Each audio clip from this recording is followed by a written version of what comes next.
नमस्कार साथियों, जय हिंद। मैं प्रबल प्रताप शाही आपका साथी है।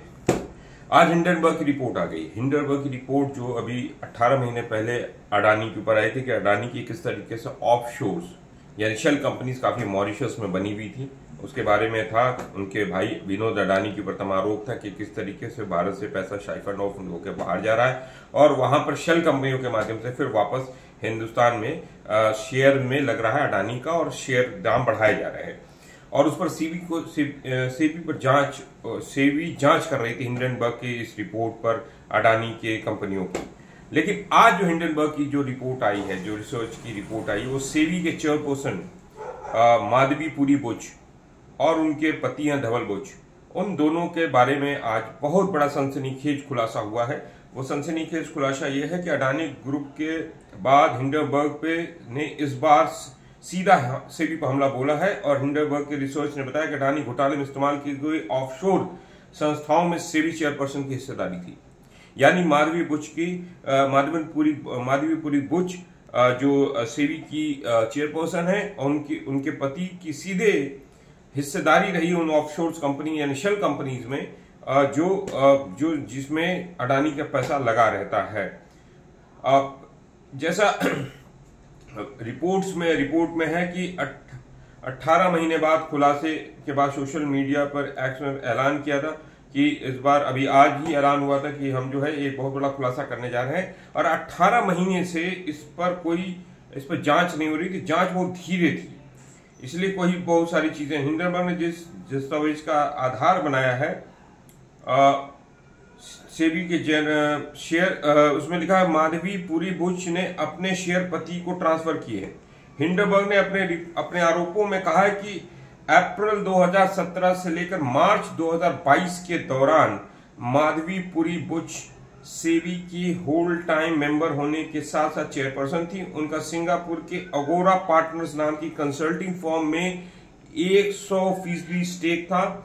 16 मार्च 2022 को सेबी की चेयरपर्सन पर नियुक्ति किए जाने के 2 हफ्ते के पहले उन्होंने अपनी कंपनी के अपने शेयर्स अपने पति धवल बुच के नाम ट्रांसफर किया।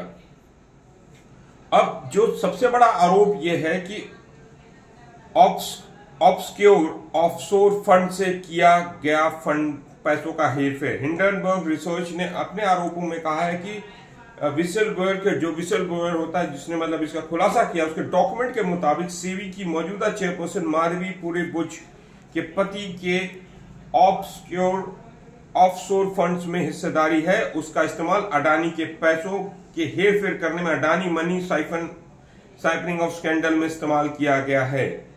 और 18 महीने पहले ही इसकी जानकारी दे दी गई थी। हिंडनबर्ग ने कहा कि कथित खुलासे की जानकारी दे दी गई थी। 18 महीने गुजर जाने के बाद सेबी ने कार्रवाई में कोई दिलचस्पी नहीं दिखाई। इसका अर्थ है कि मॉरिशस अडानी ग्रुप के काले धन के नेटवर्क की पूरी जानकारी देने के बाद भी एक्शन नहीं लिया गया। जून 2024 में सेबी ने उल्टा ही हमें ही मतलब हिंडनबर्ग को ही कारण बताओ नोटिस दिया है। अब निशाने पर है। इसका अर्थ है कि जो ये अडानी है और सेबी की जो चेयरपर्सन है, इन दोनों का रिश्ता है। और पूरी अब रिपोर्ट्स आप लोगों को पढ़ना पड़ेगा और रिपोर्ट्स देखना पड़ेगा। ये बहुत बड़ा खुलासा है, आज बहुत बड़ा खुलासा है। और देश के अंदर किस तरीके से ये तंत्र चल रहा है कि मोदी ने अडानी को सारे देश की सारी सरकारी संस्थाओं पर कब्जा करवा दिया है। और उसका एक एग्जाम्पल यह है कि सेबी के चेयरपर्सन वो हैं जो अडानी की उस ऑफशोर कंपनी या शेल कंपनी में जो कंपनी है उसमें हिस्सेदारी है, उनके स्टेक्स हैं। इसलिए सारा मतलब गवाह भी वही हैं, जज भी वही हैं, वकील भी वही हैं, इसलिए उनके ऊपर कोई कार्रवाई नहीं हो रही है। इसलिए मैं मांग करता हूं इस पर निष्पक्ष जेपीसी की जांच होनी चाहिए और नरेंद्र मोदी के मित्र जो अडानी है उसकी कंपनी की जबरदस्त जांच होनी चाहिए।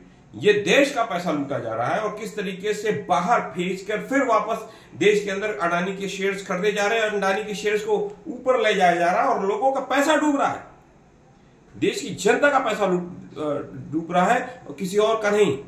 जब शेयर्स खरीदे जाएंगे तो शेयर्स के दाम ऊपर होंगे और लोग जाएंगे खरीदने और बाद में पता चलेगा सब कुछ रियल नहीं है। इसलिए जो ये हिंडनबर्ग की रिसर्च है की रिपोर्ट है, इसकी निष्पक्ष जांच अब जेपीसी करे।